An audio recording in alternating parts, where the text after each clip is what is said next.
أعوذ بالله من الشيطان الرجيم. بسم الله الرحمن الرحيم. إذا وقعت الواقعة ليس لوقعتها كاذبة خافضة رافعة إذا رجت الأرض رجا وبست الجبال بسا فكانت هباء منبثا وكنتم أزواجا ثلاثة فأصحاب الميمنة ما أصحاب الميمنة وأصحاب المشأمة ما أصحاب المشأمة والسابقون السابقون أولئك المقربون في جنات النعيم ثلة من الأولين وقليل من الآخرين على سرر موضونة متكئين عليها متقابلين يطوف عليهم ولدان مخلدون بأكواب وأباريق وكأس من معين لا يصدعون عنها ولا ينزفون وفاكهة مما يتخيرون ولحم طير مما يشتهون وحور عين كأمثال اللؤلؤ المكنون جزاء بما كانوا يعملون لا يسمعون فيها لغوا ولا تأثيما إلا قيلا سلاما سلاما وأصحاب اليمين ما أصحاب اليمين في سدر مخضود وطلح منضود وظل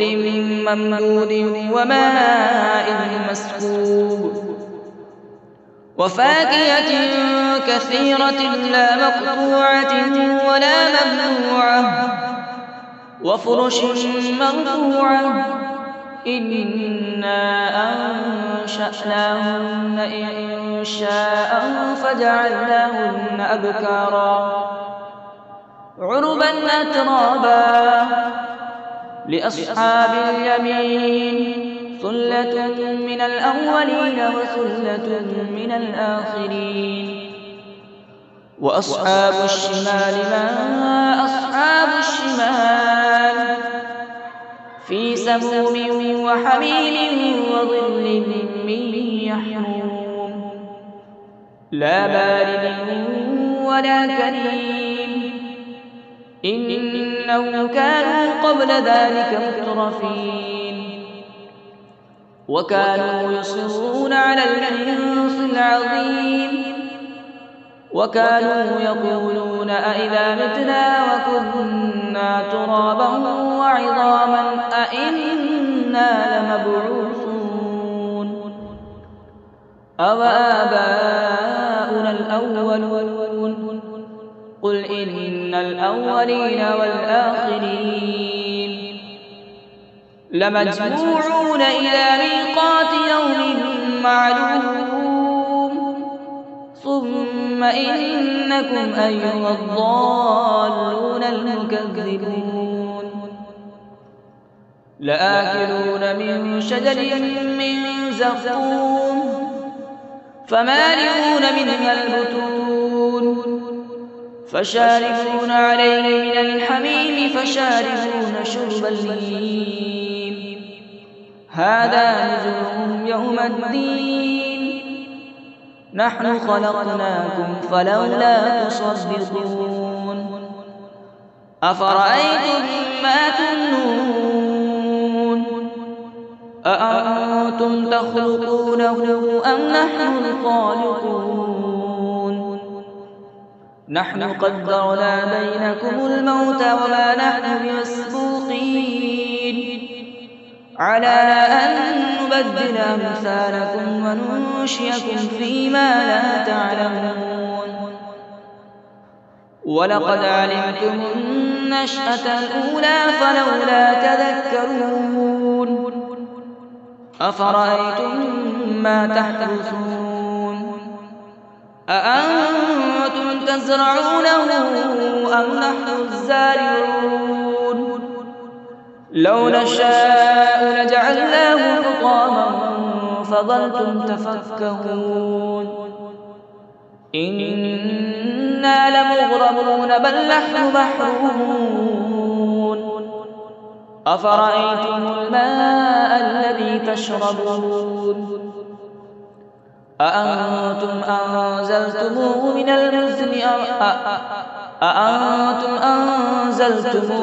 المزن أم نحن المنزلون لو نشاء جعلناه أجاجا فلولا تشكرون أفرأيتم النار التي تورون أأنتم أنشأتم شجرتها أم نحن المنشئون نحن جعلناها تذكرة ومتاعا للمقوين فسبح باسم ربك العظيم فلولا أقسم بمواقع النجوم وإنه لقسم لو تعلمون عظيم إنه لقرآن كريم في كتاب مكنون لا يمسه إلا المطهرون تنزيل من رب العالمين أفبهذا الحديث أنتم مدهنون وتجعلون رزقكم أنكم تكذبون فلولا إذا بلغت الحلقوم وأنتم حين يومئذ تنظرون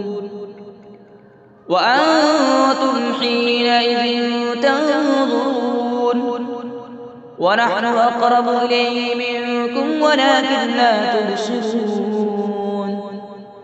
فلولا إن كنتم غير مدينين ترجعونها إن كنتم صادقين فأما إن كان من المقربين فروح وريحان وجنة نعيم